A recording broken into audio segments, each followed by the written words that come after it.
les corps de douleur et comment s'en libérer. Bonjour à tous et bienvenue sur ma chaîne. Aujourd'hui, je vais vous parler d'un sujet qui touche presque tout le monde, mais que très peu comprennent, les corps de douleur. Vous savez, ce mécanisme intérieur qui nous empêche d'être heureux, qui nous bloque dans des situations difficiles et qui nous fait répéter les mêmes schémas encore et encore. Alors, installez-vous bien, prenez un carnet pour noter, parce que ce que je vais partager peut littéralement transformer votre vie si vous êtes prêt à l'appliquer. Comprendre le corps de douleur. Le corps de douleur, c'est quoi? C'est comme une mémoire émotionnelle qui emmagasine toutes vos blessures, toutes vos humiliations, tous les moments où vous avez souffert. Chaque fois que vous vous plaignez, chaque fois que vous vous sentez triste, en colère, rejeté, vous activez ce corps de douleur. Et le pire, c'est qu'il ne fait pas la différence entre aujourd'hui et hier. Il vous replonge dans le passé et vous fait ressentir les mêmes douleurs, comme si elles étaient actuelles. Exemple concret. Imaginez que dans votre enfance, on vous a rabaissé, ignoré ou maltraité. Aujourd'hui, même adulte, dès qu'une situation ressemble de près ou de loin à ce que vous avez vécu, votre corps de douleur se réactive automatiquement et vous revivez les mêmes émotions. L'origine de ce mécanisme, quand vous étiez enfant, à chaque fois que vous aviez mal, vous criez, vous pleuriez. Pourquoi? Parce que vous saviez qu'ainsi, vos parents ou vos proches viendraient vers vous pour vous consoler. C'était une stratégie inconsciente pour attirer l'attention.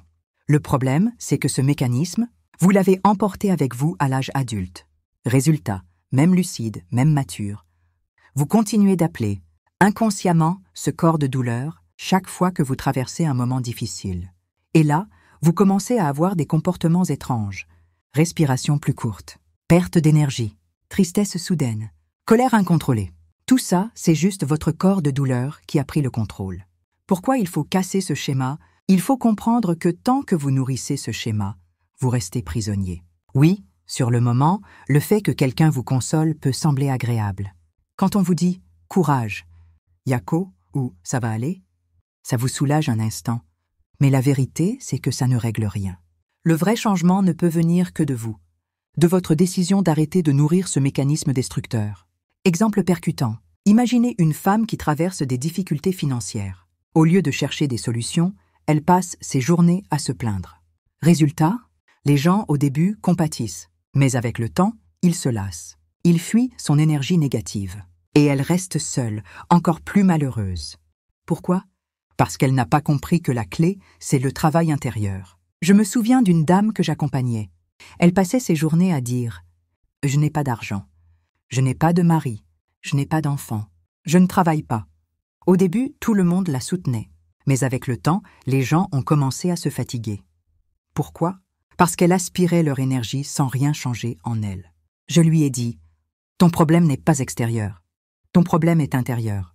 Tant que tu cherches des solutions dehors sans travailler sur ton énergie intérieure, rien ne changera. » Différence entre maladie réelle et auto-sabotage. Il faut bien faire la différence.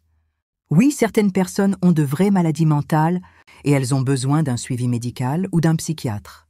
Mais il y a aussi des gens sains qui se rendent malades eux-mêmes par leurs pensées négatives, leurs croyances limitantes et leurs besoins d'attention. Si tu te reconnais dans ce schéma, arrête tout de suite.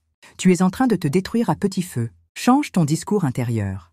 Arrête de dire « ça ne va pas ». Dis « tout va bien ». Exprime tes besoins clairement. Si tu as besoin d'aide, demande-la sans te plaindre. Reprends ton pouvoir.